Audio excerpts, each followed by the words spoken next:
Notre invité ce mois-ci, c'est l'animateur Pascal Hernandez. De France Télévisions à France Bleu à Orléans, en passant par TF1, il se confie pour Correspondance. Bonjour, je vous ai donné rendez-vous ici à La Source, à Orléans, au Novotel Demeure de Campagne. C'est un endroit vraiment magnifique. Vous voyez, c'est très cosy, il y a une cuisine, il y a un salon. On va se retrouver dans un instant avec Will pour parler un petit peu de mon actualité et aussi de mon parcours. Vous me suivez? Allez, on y va.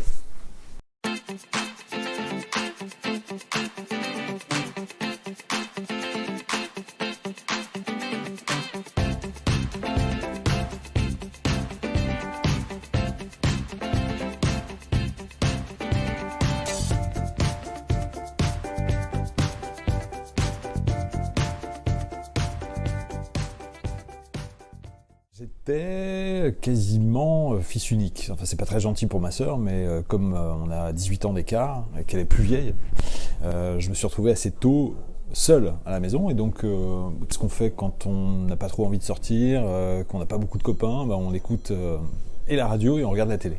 Qu'est-ce que je peux faire de ma vie? Je veux faire comme les gens que j'entends. Les gens que j'entends à la radio, je veux faire comme eux, je veux parler aux auditeurs, je veux parler musique, voilà. Donc c'est par identification aux personnes que j'écoutais, en l'occurrence plutôt RTL, et ensuite quand j'étais ado Europe 1, mais dès tout petit, dès l'âge de 5-6 ans, 7 ans, j'écoutais vraiment la radio. C'était vraiment une fascination, c'est-à-dire que je me suis dit, mais comment on fait pour rentrer dans le poste? C'était presque physique. Ça me fait penser au film de Woody Allen, La Rousse pourpre du Caire, où il y a le héros qui traverse l'écran et qui arrive dans la salle de cinéma. Moi, je voulais me transporter dans le poste. Je voulais voir ce qu'il y avait de l'autre côté.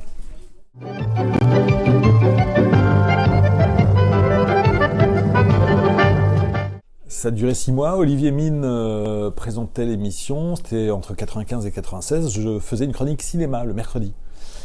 Mais plutôt cinéma international. Donc en fait, je n'interviewais quasiment personne, puisque je me servais des bandes annonces promo qu'on recevait à la rédaction de l'émission, puisque le cinéma français était traité par quelqu'un d'autre. Donc moi, je suis venu en complément sur le cinéma international.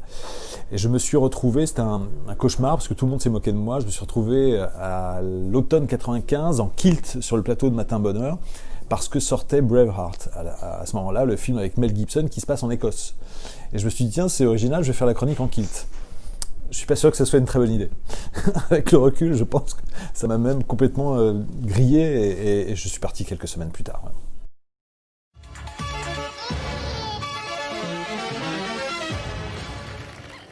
J'ai fait la connaissance de Jean-Marc Morandini parce que Jean-Marc venait d'arriver à Chéri FM pour faire les matinales en 95.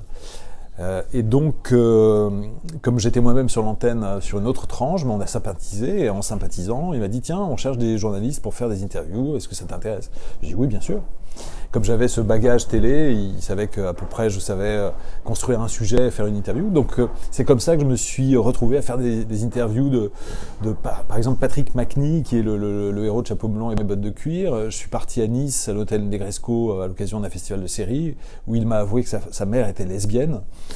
J'étais très content et c'est pour ça que je venais, c'était juste pour ça, pour lui faire dire ça, puisque c'était le principe de l'émission, on faisait dire des horreurs vraies, mais des horreurs à des célébrités. J'ai fait avouer à Henri Lecomte, le tennisman, que c'était un mauvais joueur, il me l'a dit à mi-mot. Pendant que je faisais l'interview, j'avais la rédactrice en chef derrière moi qui me disait « Vas-y, vas-y !» J'étais comme un chien. Je n'osais pas mordre et j'ai fini par lui faire avouer ça. J'étais très content, voilà, des sujets un peu trash, mais c'était le principe de l'émission. Et ça m'a amusé, on a fait ça presque 1 an, et j'en garde un bon souvenir quand même. C'était le Question pour un champion, on va dire plus simple, puisque effectivement j'étais en off, il y avait 70 questions par émission, en 26 minutes, donc il fallait quand même débiter.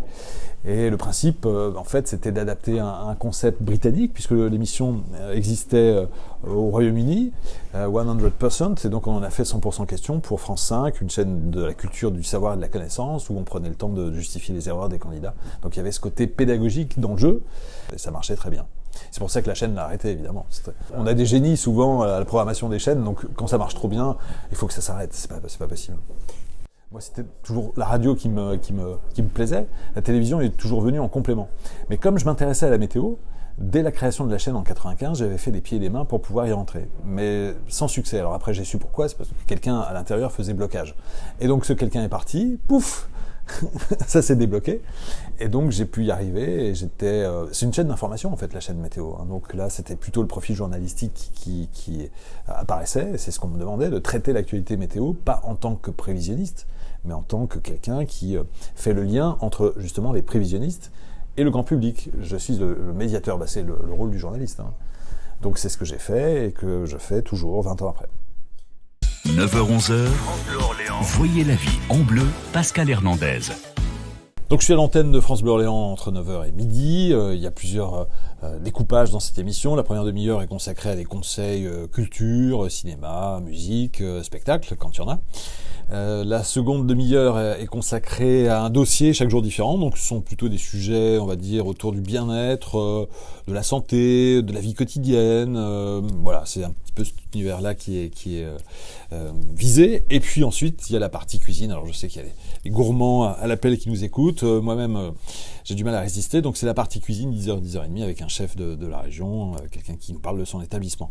10h30, 11h, c'est une demi-heure consacrée à la fois à l'emploi, aux cadeaux, puisqu'il y a beaucoup de jeux dans l'émission. Et donc, entre 11h et midi, il y a le jeu qui s'appelle le Grand Jeu, où il y a des questions de culture générale avec un joli cadeau à la clé. Voilà comment se découpe l'émission.